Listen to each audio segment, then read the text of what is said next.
Are we looking at another world war? Some of the crises that are happening across our world, it's like you're throwing fireworks into a big raging fire, and which one is going to blow up first? I think we're seeing major implications of a global world war. Let's talk about some of the crises that should be on our radar to understand what's going on and how it's all over the world. And because of our weakness that we have here in America, where we're not showing strength and solidarity across the world, I believe we're opening up major doors that I don't know if we can shut. So today's video is going to be a good one. Hopefully you will pick up something that you didn't already know and maybe gain some wisdom from it. Today's video starts right now.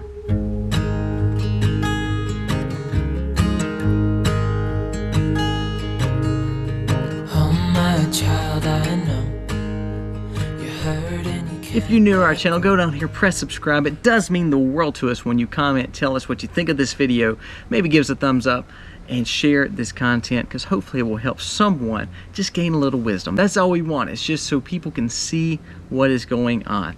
Also, if you're wanting some good coffee, Hollow Point Coffee Company is a great company to look at. There's a link below to them. You'll actually be a better person if you drink that coffee.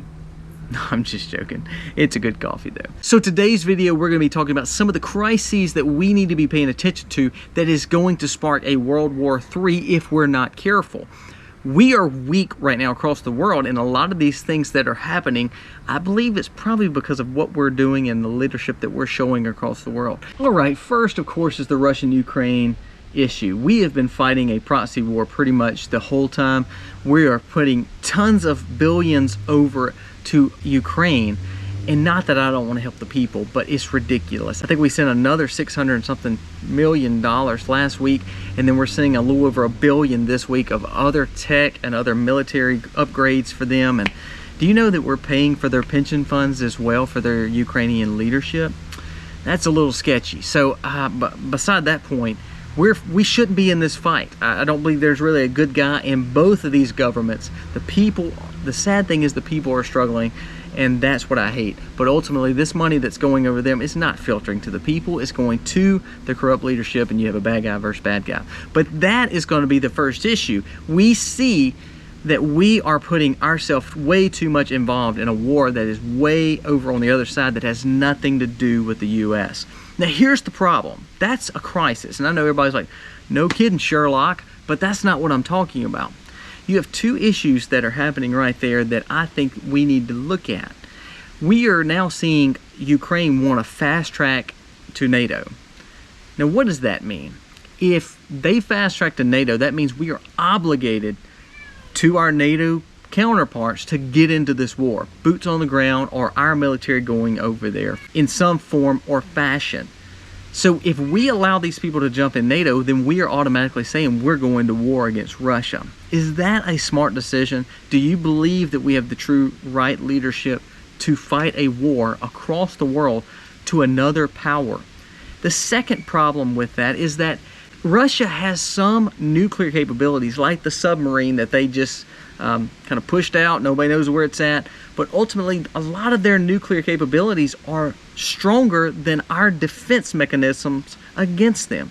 So do we really want to get into a war with a nuclear threat that could cause issues?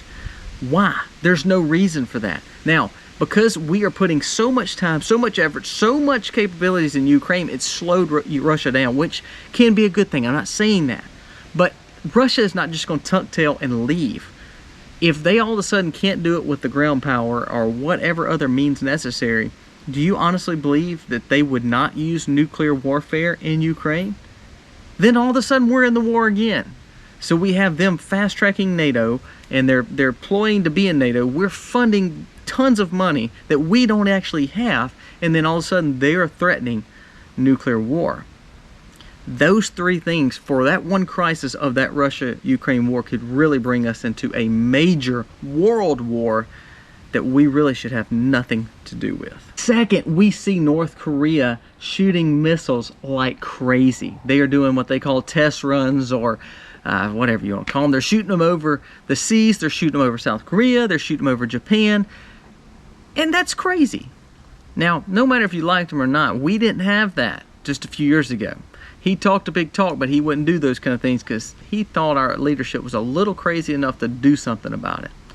So I honestly believe a lot of the problems that we're seeing with bad dictators and bad leadership across the world is seeing a weaker American leadership, which ultimately causes them to do mischief. You know how they say, you know, when the cat's away, the rats will play. Kind of in the same analogy, if the lights are off and we're out of there and we're not making much sense and we're not showing strength across the world, then they're going to do what they want to do and be sadistic or be terrible or be bad dictators and want to take over the world. I think if we showed a stronger leadership, you wouldn't see these two things happening, especially pretty much the same time. So now we see North Korea shooting missiles. Now what's the ramifications of that? What if all of a sudden they do hit Japan? What if all of a sudden, and here we are, we're obligated to Japan too. So we're going to get in a war with them too? Are we going to jump into that issue as well? And then we have China and Taiwan over there. They're having their own issues. That's a lot to think about. So you have all that kind of animosity going right there, dealing with missiles, dealing with wars. Now let's talk about the energy crisis that could even put us in a global world war in different parts of the world. First, we're, draining our strategic oil reserves, which is, I don't even understand that. That's there for our wars that we have to fight and for safety of our military, and we're not doing. I mean, I just can't. I don't even know what to say to that. I think that's the absolute stupidest decision that I've ever seen. That's like saying, as a prepper, that's like me saying, look, I've prepped for 10 years to build up my 7-year supply of food. And when something goes down, I'm just going to turn around and just give it all to you and then me just starve. That wouldn't be too smart because I've prepared myself to take care of my family. The strategic oil reserve is there for us to take care of ourselves. And we're not doing that. We're utilizing it because we want to push an initiative across the world, and especially across America. Now, because of that, we are now draining our oil reserves, and we're still seeing energy prices now creep back up. But here's the problem. OPEC now is saying they're going to stop production. They're not going to do as much production. Well, guess that what does that do? That makes the price of energy and fuel and oil and petroleum skyrocket. So now we have an energy crisis because we're not pumping enough fuel for ourselves. We're not energy independent anymore like we should be, but we're not. So we're relying on these countries who hate us and places like OPEC who doesn't like us either to then say, well, Saudi Arabia and other countries like y'all have the power to do whatever you need us to do, and we just got to listen to it. Now, the White House is downplaying the fact that OPEC is not going to be pushing as much fuel out. But the problem is, what that's going to do is cause our energy issues more. Now, I don't know if that's the plan of this government. I don't understand it. But that's showing a weakness because, again, here we are paying more for our energy. We should be energy dependent on ourselves and being independent to help other nations of all the other crises going on in the world with energy. So OPEC is saying they're cutting production. Then let's look right here in the Middle East, where now Iran is having a major civil unrest and a destabilized style government. Now, Middle East has always been unstable, but now we're seeing that their leadership is coming and saying, we may have an uprising to a point where we can't control. It may cause a major volatility in our own government here in Iran. Now, I don't like Iran, so I really don't care. But why is that a big deal?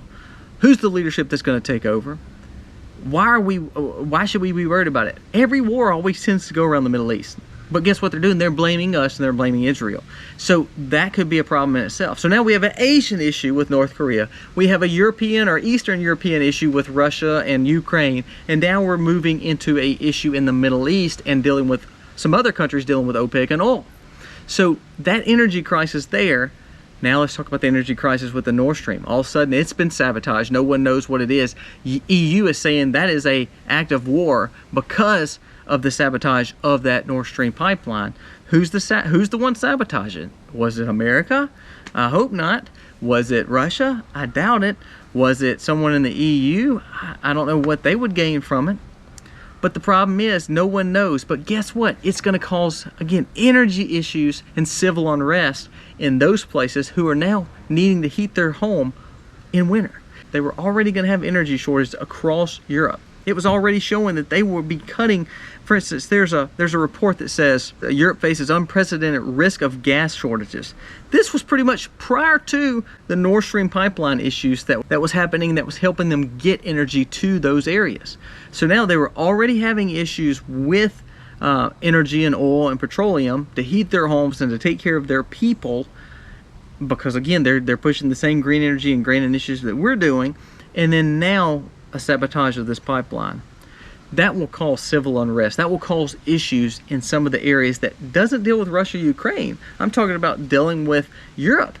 If all of a sudden people can't feed their families, or they are dealing with inflation or energy where they can't heat their homes, what's to say that you won't see destabilization in that area, in a very unstable area, in a time frame, especially for this winter? I may be wrong too. There was another issue that I thought was kind of surprising.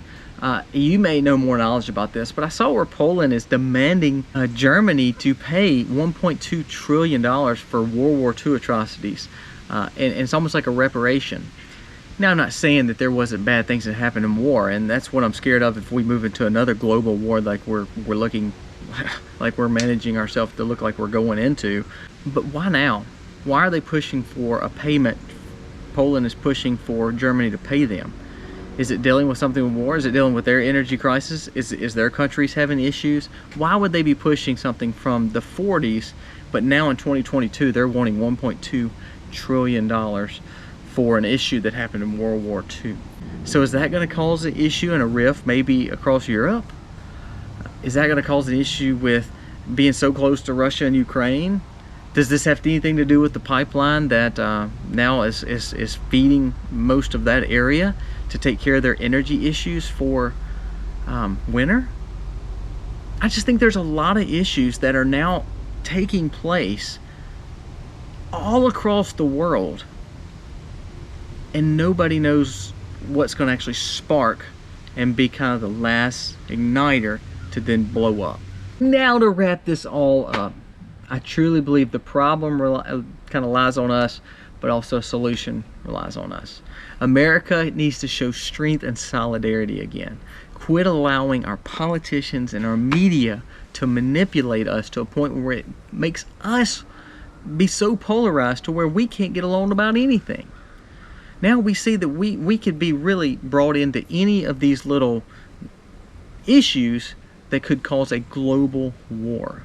We don't need that. We're too weak for that.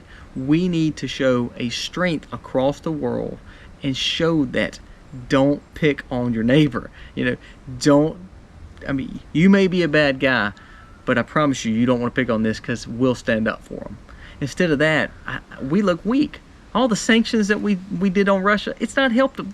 Their ruble's worth more now than it was when we didn't have sanctions on them.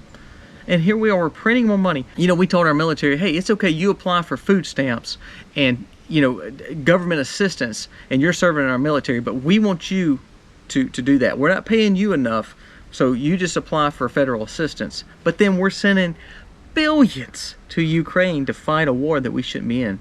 And our soldiers are having to take food stamps? Nothing against food stamps, but they're our military that's supposed to protect us. You think we could do better in taking care of them? It's just some weak policies are making these crises worse. America needs to become energy independent again. America needs to show strength across the world again. America needs to be, just a powerhouse. And I don't believe we're showing that like we should.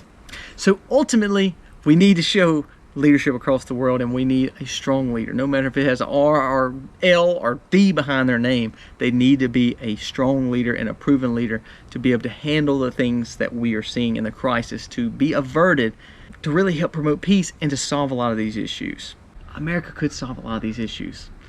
I know, spiritually speaking, I know it's not going to get a lot better. I know we're going to have ebb and flows, we're going to have good times and bad times, but ultimately, as a Christian, I do believe that it's not going to get better. So this is where you need to wake up and make sure you're taking care of your family. Spiritually sound, you need to find Jesus first and foremost, and you need to rely on Him for your issues, no matter what. That's the major prep that you need to be working on.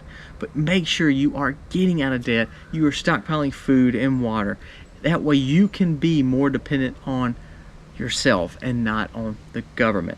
If we put ourselves in all these wars and we show weakness across the world, what's to say something's not going to happen here? What's to say civil unrest is not going to take place here?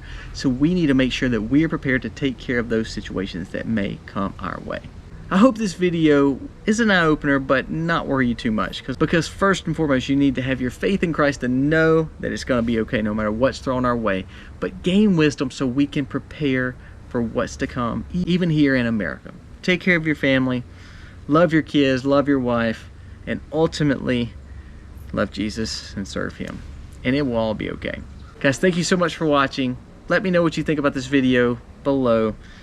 And we hope that you have a great rest of the day. God bless. Happy homesteading.